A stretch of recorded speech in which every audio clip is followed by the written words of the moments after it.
আসসালামু আলাইকুম। পল্লবী মহিলা ডিগ্রি কলেজে আয়োজিত অনলাইন ক্লাসে সকল ছাত্রীদের স্বাগত। আমি মোহাম্মদ সাফায়েত হাসান, প্রভাষক, ফিনান্স, ব্যাংকিং ও বীমা। আজ আমি তোমাদের বিবিএ অনার্স চতুর্থ বর্ষের কার্যকরী মূলধন ব্যবস্থাপনা ও আর্থিক বিশ্লেষণ নিয়ে হাজির হয়েছি। এই এই বিষয়ে তোমাদের গত ক্লাসে যে থিওরিটিক্যাল যে কোশ্চেনগুলো ছিল 1 মার্ক, 1 মার্ক এবং 4 মার্কের, সেগুলো নিয়ে আমি আলোচনা করেছি। আজকে আলোচনা মাঝে হাজির হয়েছি প্রথম অধ্যায়ের কিছু ফর্মুলার সূত্র নিয়ে। আজকে আমি তোমাদের মাঝে এই সূত্রগুলা বিস্তারিত বর্ণনা করব এবং একটা অঙ্ক তোমাদের দেখিয়ে দিব। এর পরবর্তীতে ধারাবাহিকভাবে তোমাদের এই অধ্যায়ের গুরুত্বপূর্ণ অঙ্কগুলো নিয়ে আমি আলোচনা করব। তো সর্বপ্রথম আমি ধন্যবাদ জানাচ্ছি মহান আল্লাহ তাআলাকে, যিনি এই করোনা মহামারীর সময় আমাদের সুস্থ সবল রেখেছেন। আমি আরও ধন্যবাদ জানাচ্ছি আমাদের অধ্যক্ষ, উপাধ্যক্ষ এবং অনলাইন ক্লাসের সাথে সংযুক্ত সকল শিক্ষক মণ্ডলী ও আমার প্রিয় ছাত্রীবৃন্দ। তোমাদেরকে প্রীতি ও শুভেচ্ছা জানিয়ে আমি আমার আজকের ক্লাস শুরু করছি। আজকে আমি এই চলতি ব্যবস্থাপনার যে দায়, এই দায়ের যে অঙ্কটা আছে সেই অঙ্ক নিয়েই তোমাদের মাঝে হাজির হয়েছি।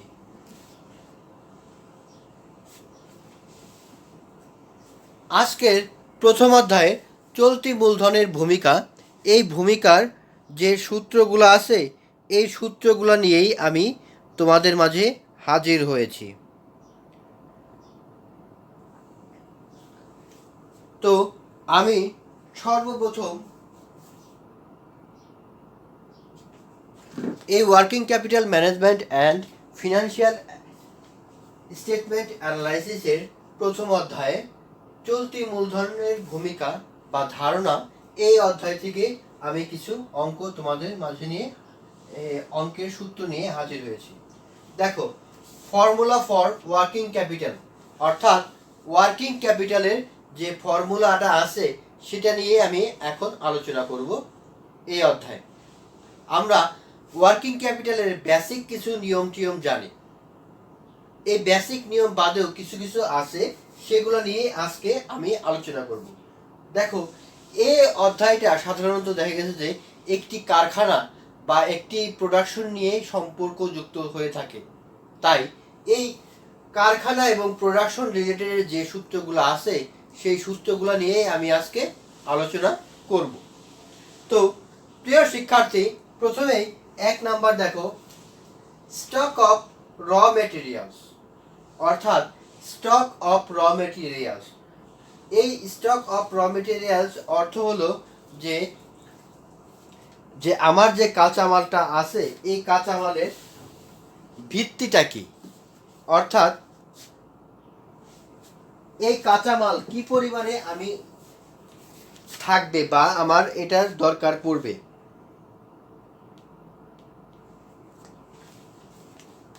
তো প্রথমে দেখো, স্টক অফ র মেটেরিয়ালস সমান সমান stock of raw materials in unit, অর্থাৎ যে ইউনিট দেওয়া থাকবে, মাল্টিপল বা গুণন কস্ট পার ইউনিট, অর্থাৎ এই র মেটেরিয়ালের প্রতিটা ইউনিটের কস্ট কত হয়, ইনটু টাইম, অর্থাৎ সময়, ডিভাইডেড বাই টাইম। এই সূত্র দিয়েই আমরা স্টক অফ র মেটেরিয়ালস বের করতে পারবো। আমি আরেকবার দেখাই, স্টক অফ র মেটেরিয়ালস সমান সমান stock of raw materials in unit multiple stock per unit, stock per unit, stock per unit and time, অর্থাৎ সময়। এভাবেই আমরা আমাদের র মেটেরিয়ালের সূত্রটা বের করতে পারবো, স্টক অফ র মেটেরিয়ালস। তারপরে 2 নাম্বার দেখো work in progress. Work in progress সমান সমান work in progress in unit, যে কয় ইউনিট সেটা প্রোগ্রেস হবে, multiple progressing cost per unit, অর্থাৎ এই প্রোগ্রেসিং কস্টের যে per unit multiple time divided by time. অর্থাৎ এই টাইমটা দেখো, টাইমটা যদি দেওয়া থাকে আমার বাৎসরিক, তাহলে আমার এখানে আসবে 1। তারপর দেওয়া ছিল মাসিক, তার মানে 12। যদি দেওয়া থাকে সাপ্তাহিক, যদি দেওয়া থাকে সাপ্তাহিক, সাপ্তাহিক থাকলে 52, এবং যদি ডেজ দেওয়া থাকে তার মানে 365 দেওয়া লাগবে। আমি কি বুঝাইতে পারছি? ধন্যবাদ।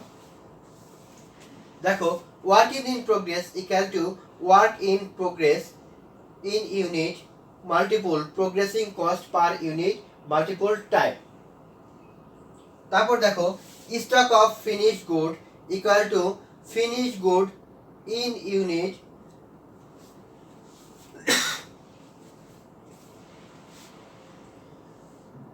Multiple production oblique total cost, production oblique total cost, অর্থাৎ যেটা উৎপন্ন হবে এবং যে টোটাল কস্টটা হবে সেইটা cost per unit multiple time divided by time. অর্থাৎ স্টক অফ ফিনিশ গুড সমান সমান ফিনিশ গুড ইন ইউনিট, অর্থাৎ যে কয় ইউনিট এটার মানে ফিনিশড হবে, যে প্রোডাকশনটা ফিনিশড হবে, multiple production oblique total cost per unit, অর্থাৎ যে কয়টা প্রোডাকশন হয়েছে তার পার ইউনিটের খরচ ডিভাইডেড বা multiple by time and divided by time. তারপর দেখো sundry debtors equal to credit sold in unit, যে কয় ইউনিট আমি বাকিতে পণ্য বিক্রি করব, divided by cost per unit, অর্থাৎ যে বাকিতে বিক্রি করার পণ্যের কস্ট কত ইউনিট হলো multiple time divided by time. তার মানে এগুলা আমি খুব সহজেই বুঝতে পারবো। তারপর দেওয়া আছে দেখো advance payment equal to total advance payment and time. যদি এইটার জায়গায় দেওয়া থাকে যে অ্যাডভান্স পেমেন্টের টাইমটা বের করো বা অ্যামাউন্ট পেমেন্টটা বের করো কত থাকবে, অথবা total advance payment divided by time. তারপর দেখা গেছে 6 নাম্বার দেখো ক্রেডিটর সমান সমান বাজেট প্রোডাকশন বা যে প্রোডাকশনটা হবে in unit multiple cost production, অর্থাৎ এই প্রোডাকশনের কস্ট প্রোডাকশন পার ইউনিট, অর্থাৎ প্রতি ইউনিট কত হলো, into time divided by time. তারপর দেখো direct labour wage budgeted production multiple direct labour per person বা পার ইউনিট বা যেটাই বলে per person multiple time divided by time. Overhead budgeted production multiple overhead cost multiple time divided by time.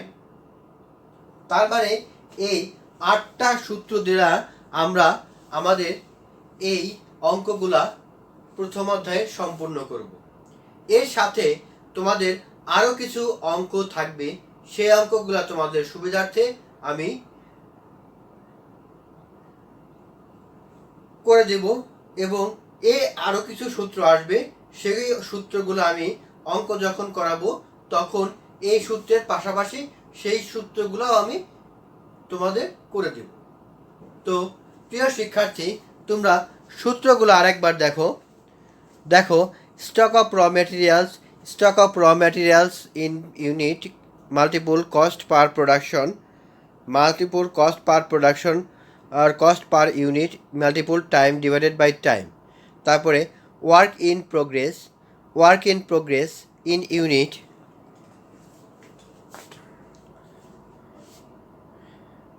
দেখো work in progress in unit progress cost of time divided by time. তারপর দেখা গেছে stock of finished good in unit multiple production oblique total cost per unit multiple time divided by time। তারপর দেখা গেছে যে sundry debtors credit sold unit মানে যে কয় ইউনিট আমি বাকিতে পণ্য বিক্রি করছি multiple cost per unit multiple time divided by time.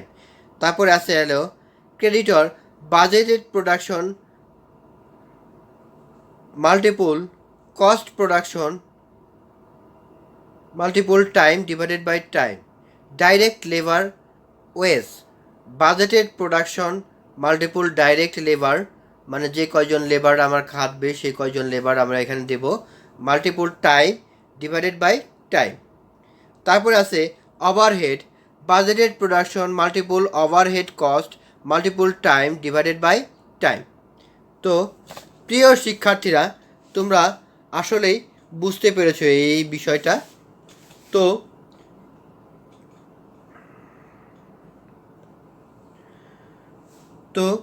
তোমাদের সুবিধার্থে আমি এখন এরপরে অর্থাৎ working capital total asset minus total liabilities এইটার কিছু কী টোটাল অ্যাসেট এবং কী টোটাল লাইবিলিটিস আছে সেই বিষয় নিয়ে আমি আলোচনা করব।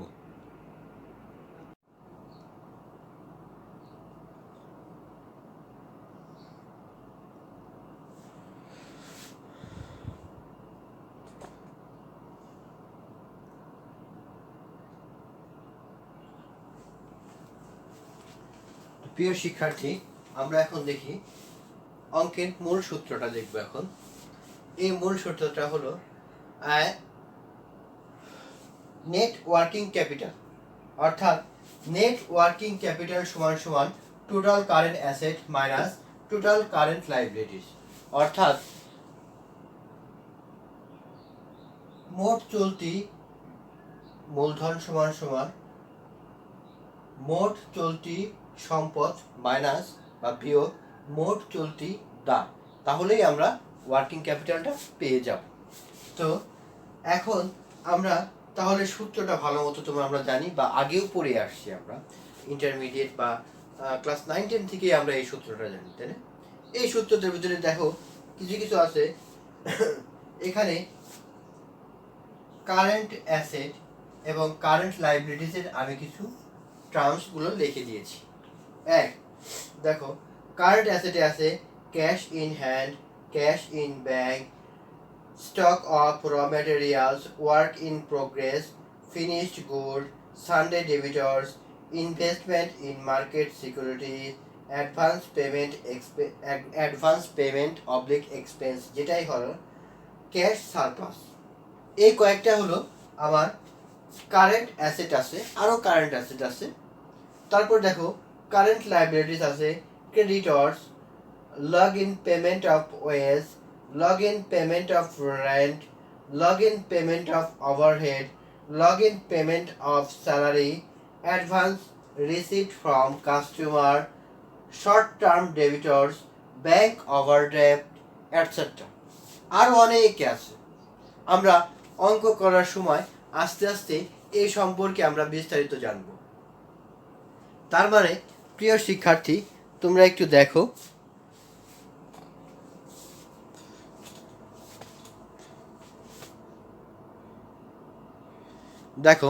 Net working capital equal to total current asset, total current minus total current liabilities. Current অ্যাসেটের ভিতরে আছে cash in hand, cash in bank, stock of raw materials, work in progress, finish good, sundry debtors, investment in marketable security, advance payment oblique expense, cash surplus. তারপর দেখো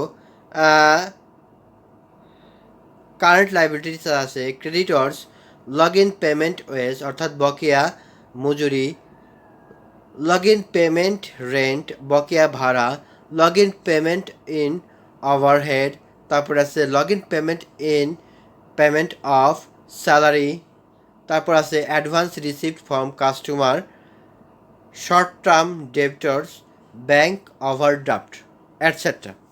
এই কয়েকটা আছে আমার। তো প্রিয় শিক্ষার্থীরা, আমরা এরপরে এখন একটা অঙ্ক দেখি। এই অঙ্কের সাথে সাথে আমি তোমাদেরকে এই অঙ্কের পরিচিতি শুরু করে দেব।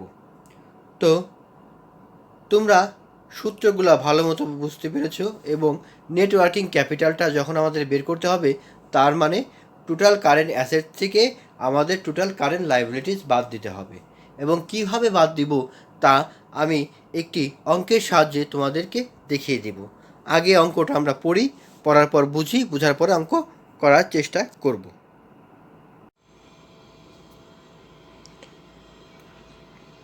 প্রিয় শিক্ষার্থীরা, তোমরা একটা প্রবলেম দেখতে পাচ্ছ। এই প্রবলেমটা আমি সলভ করে দেব।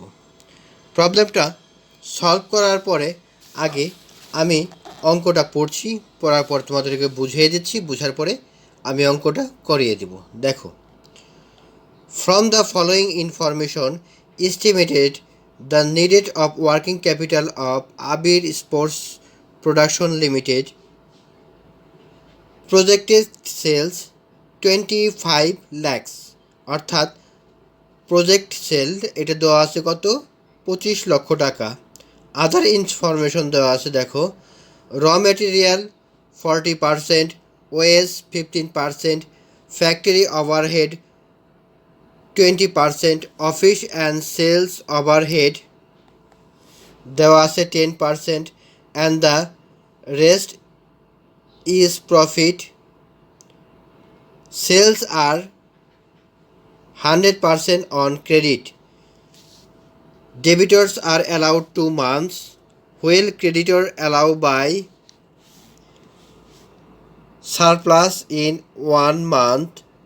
Raw materials are in stock for 1.5 months. Material processing 0.4 of month. Finished goods are remain in warehouse for half month. Large in payment of wage and overhead is 1 week, and cash balance is to be keep it 1 lakh টাকা। এখন আমাদের বের করতে হবে এই অঙ্কের working capital, অর্থাৎ প্রিয় শিক্ষার্থীরা, তোমরা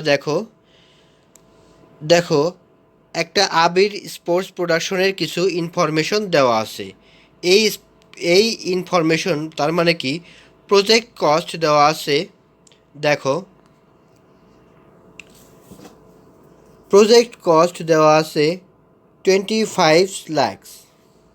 দেখো, 25 lakhs দেওয়া আছে প্রজেক্ট কস্ট, এবং আদার ইনফরমেশন দেওয়া আছে র ম্যাটেরিয়ালস 40%, ওয়েজ 15%, ফ্যাক্টরি ওভারহেড দেওয়া আছে 20%, অফিস অ্যান্ড সেলিং ওভারহেড দেওয়া আছে 10, and the rest of profit. Sales are 100% on credit. Debitors are allowed to 2 months, while creditors are allowed by surplus is 1 month. Raw materials are in stocks for half month, অর্থাৎ 1.1 divided by 2 months. Material processing 1/4 of month, 1/4 of month. Finished goods are remain in warehouse for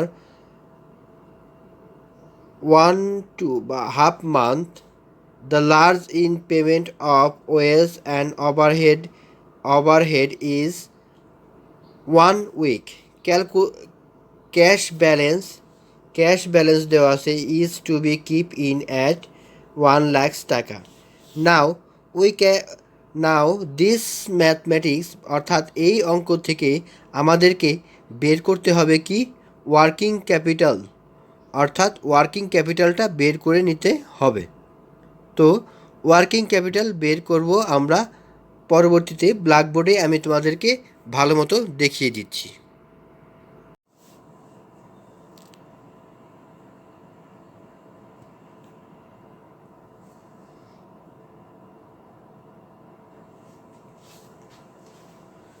তো প্রিয় শিক্ষার্থীরা, তোমরা আগে অঙ্কটা পড়লা, তারপর আমি অঙ্কটা বুঝিয়ে দিলাম। আমি এখন এই স্টেটমেন্ট অফ ওয়ার্কিং ক্যাপিটালের যে অঙ্কটা আছে সেই অঙ্কটা আমি এখন তোমাদের করিয়ে দিচ্ছি। দেখো, এখানে প্রথমে দেওয়া আছে particular calculator and amount, that means টাকা। প্রথমে আমি করব হলো কারেন্ট অ্যাসেটের গুলো।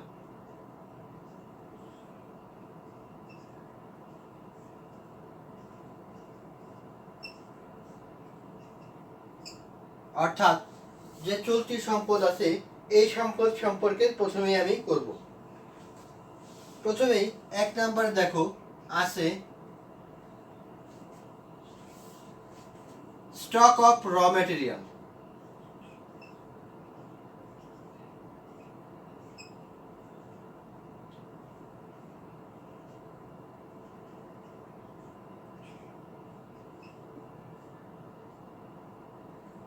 স্টক অফ র ম্যাটেরিয়ালস, আমি প্রথমেই এই র ম্যাটেরিয়ালসের স্টকটা আগে বের করছি, কত টাকা আছে। আমরা জানি র ম্যাটেরিয়ালসের যে সূত্রটা ছিল সেই সূত্র অনুযায়ী স্টক অফ র ম্যাটেরিয়ালস সমান সমান stock of raw materials in unit, কত ইউনিট আছে, তারপর আছে cost per unit and divided by multiple time and divided by time. অর্থাৎ এই সূত্রটা আমরা এখন ব্যবহার করব।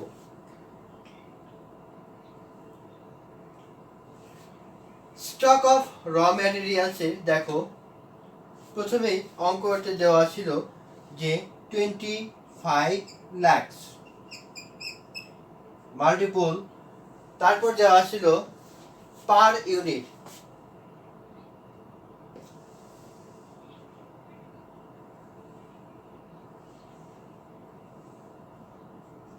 পার ইউনিট এটা যে কস্টটা ছিল সেটা হলো কত, কস্টটা ছিল কত 40%। তারপর দেখা গেছে এটার যে আবর্তন সময় ছিল সেই আবর্তন সময় এখানে উল্লেখ করে দিয়েছিল যে হাফ মান, অর্থাৎ 0.5। আর নিচে যেহেতু আমি পুরো বছরেরটাই করতেছি তাই নিচের টাইমটা হবে 12, অর্থাৎ 12 মাস। তো প্রিয় শিক্ষার্থী, আমি এটার সমাধান করলে পাই 41667। ঠিক তেমনি 2 নাম্বারটা আমি করতে পারি stock of working process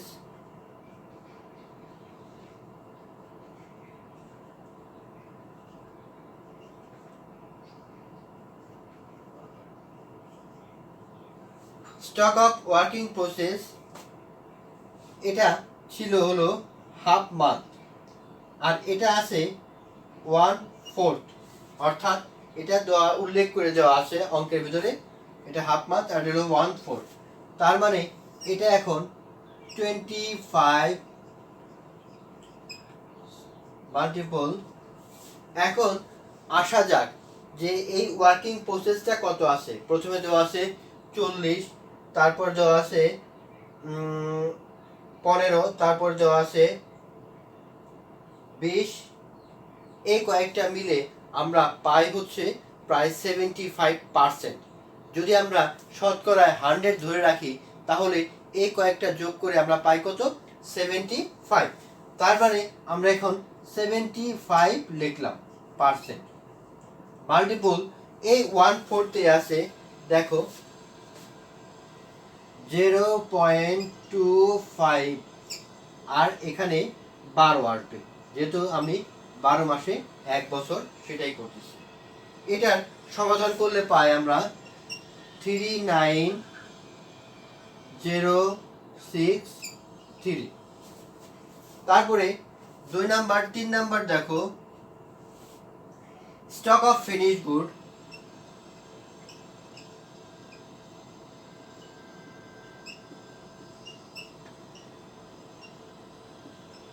stock of finish good অর্থাৎ যেটা আমরা এই ফিনিশ গুডের ভেতরে দেওয়া আছে, দেখো স্টক অফ ফিনিশ গুড দেওয়া আছে 1.2। অর্থাৎ আমরা এই র ম্যাটেরিয়াল প্রথমে এটা আমরা সূত্র অনুযায়ী প্রথমে এটা আমরা দেওয়া আছে অঙ্কে মাল্টিপল, এটাও 75 পূরণ 5 মানে 0.5, এটা ডিভাইডেড বাই 12। এটা আমরা সমাধান করলে পাই 78125। তারপর দেওয়া আছে 4 নম্বরে ডেবিটর 2 মান্থ, অর্থাৎ 2 মাস দেওয়া আছে, তার মানে আমরা এটাও পাই 2512।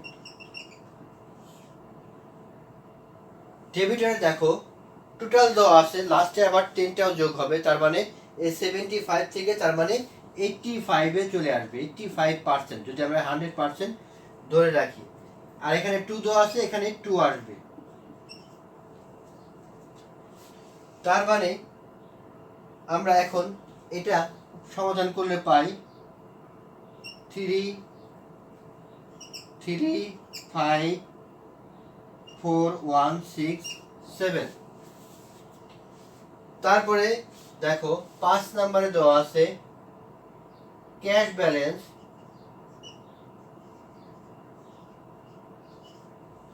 ক্যাশ ব্যালেন্স দেওয়া আছে 1 লাখ টাকা। আমরা তার মানে টোটাল কারেন্ট অ্যাসেট আমরা যোগ করলে পাই, এই 5টা যোগ করলে পাই 6,13,022 টাকা। 6,13,022 টাকা আমরা কারেন্ট অ্যাসেট পাই। আমরা এখন দেখব কারেন্ট লাইবিলিটিসটা কত।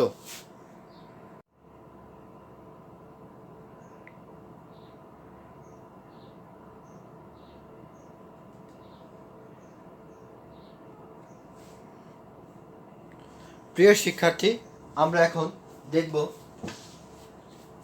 কারেন্ট লাইবিলিটিসটা, অর্থাৎ কারেন্ট লাইবিলিটিসটা কি আছে সেটা আমরা দেখব।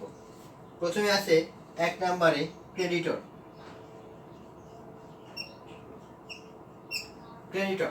ক্রেডিটরটা দেওয়া আছে 1 মান্থ, তার মানে কি এখানে ক্রেডিটরটা দেওয়া ছিল 25 পূরণ 40% ইন্টু 1 ডিভাইডেড বাই 12, তার মানে এখানে পাচ্ছি আমরা 8333। 2 নম্বরে দেওয়া আছে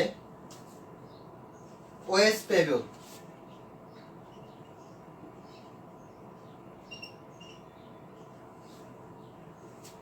ওএস পেবল দেওয়া আছে 1 উইক। ওএস পেবল দেওয়া আছে 1 উইক, তার মানে কি এখানে 25 পূরণ 115 পূরণ 1 ডিভাইডেড বাই 52। যেহেতু এটা সাপ্তাহিক দেওয়া আছে, তাই আমরা ওএস পেবলটা সাপ্তাহিক আকারে বের করব। এইটা বের করলে পাই 7212। 3 নাম্বার দেওয়া আছে ফ্যাক্টরি ওভারহেড পেবল।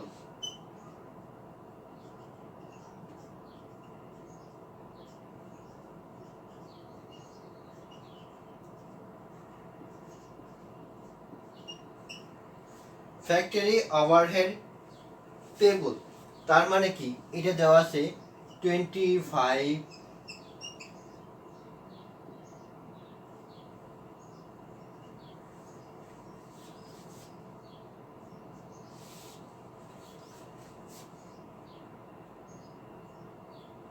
পূরণ, দেখো কোশ্চেনে দেওয়া আছে 20%, এই 20%, এটা দেওয়া আছে 1 week,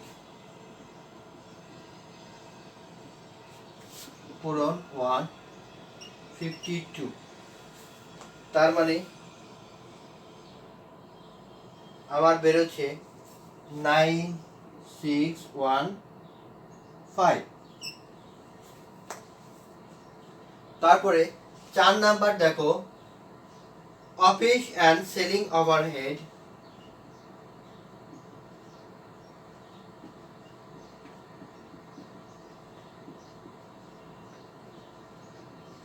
office and selling overhead এটা দেওয়া আছে 1 উইক 25 lakhs, পূরণ 10%, পূরণ 152। এটার সমাধান করলে পাই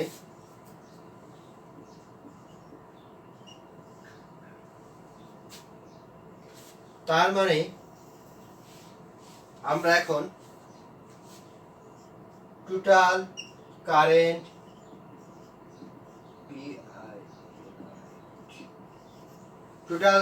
লাইবিলিটিস আমরা পাই 1,00,000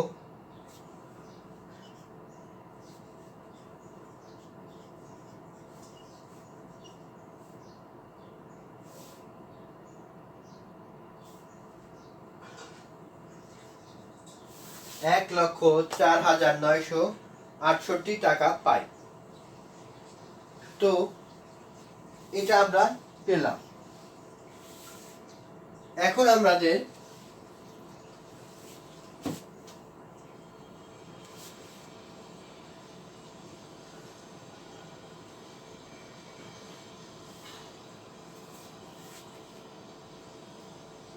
কারেন্ট অ্যাসেট ছিল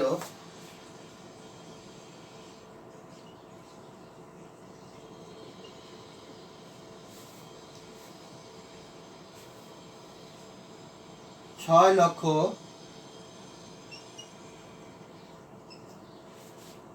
এখান থেকে আমাদের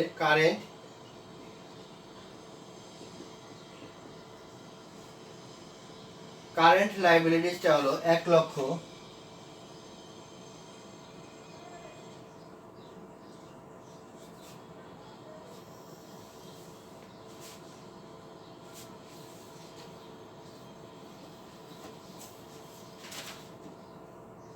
আমরা এখন বাদ দিলে পাই, এটা বাদ দিলে পাই 5,08,054 টাকা। অর্থাৎ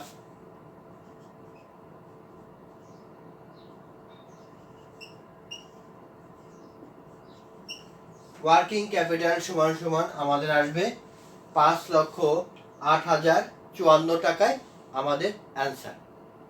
তো প্রিয় শিক্ষার্থী, আশা করছি তোমরা এই অঙ্কটা ভালো মতো বুঝতে পেরেছো। আমি এরপরে তোমাদের আরও বড় অঙ্ক করাবো। সেই পর্যন্ত আশা করি সবাই ভালো এবং সুস্থ থাকবে, এই কামনা করে আমি আজকের মতো আমার ক্লাস এখানেই সমাপ্তি টানব। তো আমি ধন্যবাদ জানাচ্ছি মহান আল্লাহ তাআলাকে, যিনি এই করোনা মহামারীর সময় আমাদের সুস্থ সবল রেখেছেন। আমি আরও ধন্যবাদ জানাচ্ছি আমাদের অধ্যক্ষ, উপাধ্যক্ষ এবং অনলাইন ক্লাসের সাথে সংযুক্ত সকল শিক্ষক মণ্ডলীকে। সবাইকে প্রীতি ও শুভেচ্ছা জানিয়ে আজকের মতো ক্লাস আমি এখানেই শেষ করছি। সবাই ভালো থেকো, সুস্থ থেকো। আল্লাহ হাফেজ।